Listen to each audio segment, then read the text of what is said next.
Pagawan.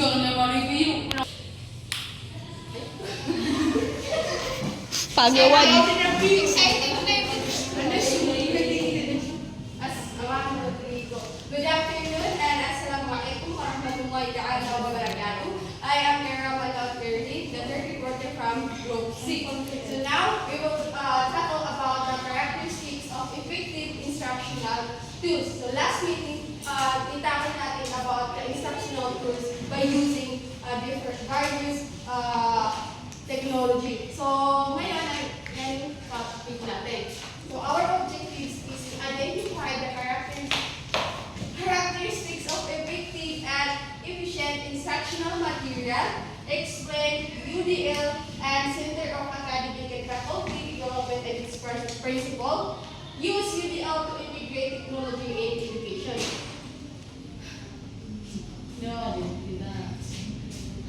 So,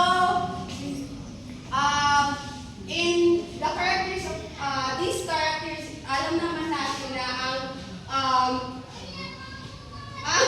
instructional tools is very important din sa atin as a 21st century teacher. So, kailangan yung instructional tools na gagamitin natin is well prepared, well designed, and kailangan alike sa objectives na target natin. So, here are the characteristics of an instructional tool that isn't effective in the classroom. So, first, enhance instructional effectiveness. So, ang paggamit daw ng instructional tools is ma-enhance yung learnings ng bata. So, kailangan yung mga students na hindi masyado na-engage sa learnings, kailangan isa sa target natin is ma-enhance or ma-improve yung knowledge nila para maging effective. So, SIGANS promotes active learning. So, by using instructional tool is mag-promote active learning na dahil yung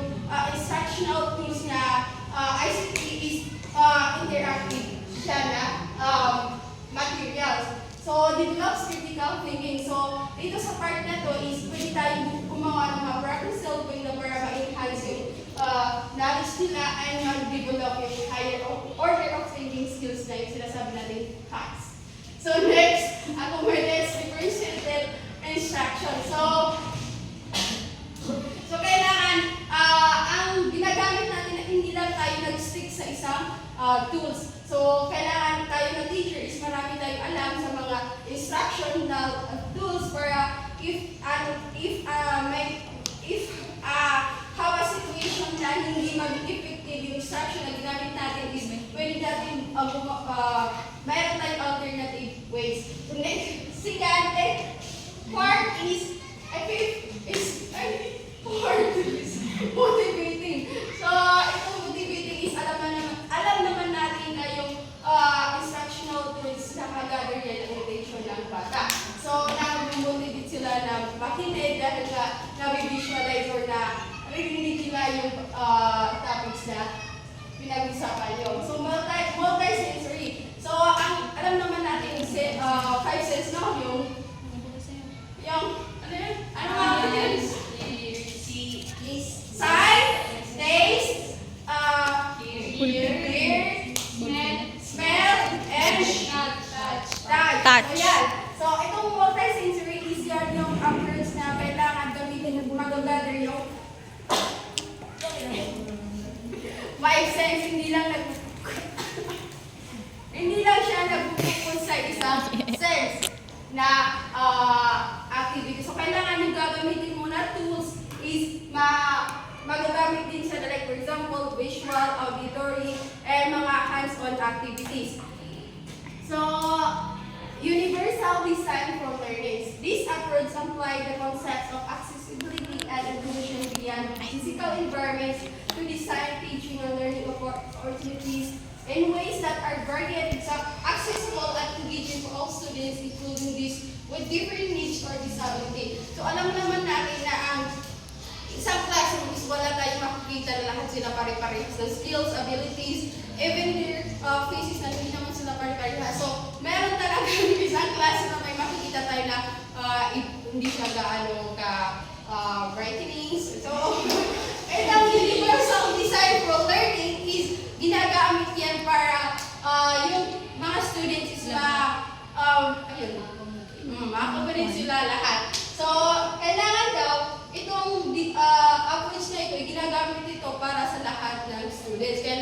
walang mali behind sa kanila.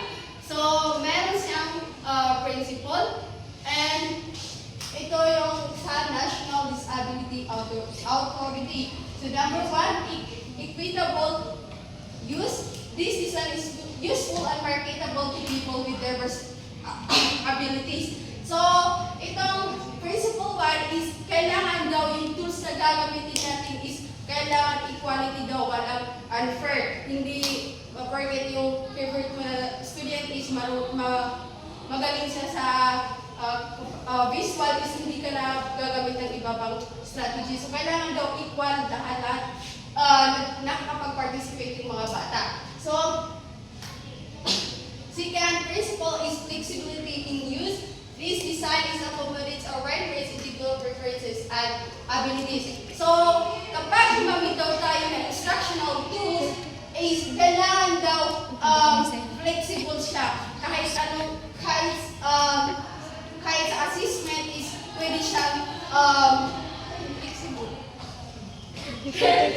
Simple and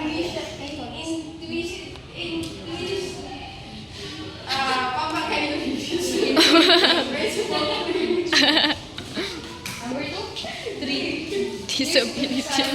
Ya jujur kay Rama. The user's experience, knowledge, language skills, recurrent concentration level. Okay, so this principle 3 is kailangan daw para madali ma-understand ng bata yung i-present o gagamitin mo na tools is kailangan yung necessary lang ilalagay mo sa, for example, gumamit ka ng PowerPoint. Then, ilalagay mo lang is yung mga necessary information. Kapag hindi siya importante, alisin mo na siya. And, kailangan din yung gagamitin mo na tools is involved siya sa literacy or sa topics at sa objectives na target nyo. And, fourth, perceivable information. So, sa part na to is perceivable information. This design Communicate necessary information. regardless of ambient conditions or the user's sensory abilities. So sabi ko nga, yung 5 senses kailangan talaga mag-gather sa isang tools na gagamitin nyo para ma-improve yung communication skills. Then, principle 5, tolerance for error. So dito naman sa part na to is kailangan pag may gagamitin kang isang technology or instructional tools na pwedeng affect sa bata in negative way na kailangan i-warning mo sila na ganito, wag nito gawin para may awareness. So kailangan minimize, yung gagamitin mo na tools is minimize hazards. So alam natin hazard is dangerous yan. So principle 6, low physical effort. So kailangan yung gagamitin mo na tools is hindi siya, for example, topic mo is about sa noun, tapos bigla mo siya papuntahin sa garrison, tapos patatakbo mo sa tayo. So, hindi pwede yun. So, kailangan yung low physical effort is, understand naman siya. So, hindi masyado na yung physical skills nila kasi na what if may student ka na may hika, di ba? Baka masisika pa. Principle 7, size and space for approach and use. So, ito yung pinaka-importante. Kailangan yung classroom or yung tools na gagamitin mo sa applicable sa isang classroom. And dapat comfortable yung bata para mas ma-engage siya sa inyong topic.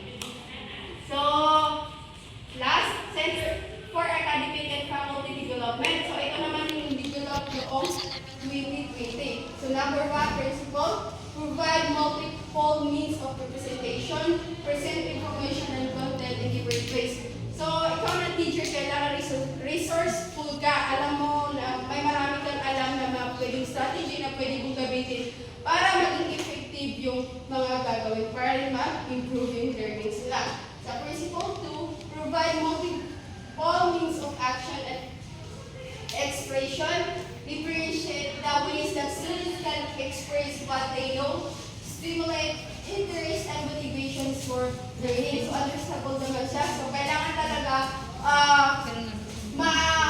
makuha natin yung interest and focus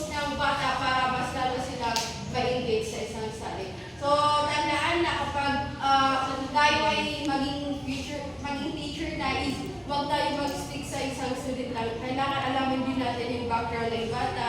Baka may pinagawa kang activity na ikaw pa yung masisi sa dulo. Yes.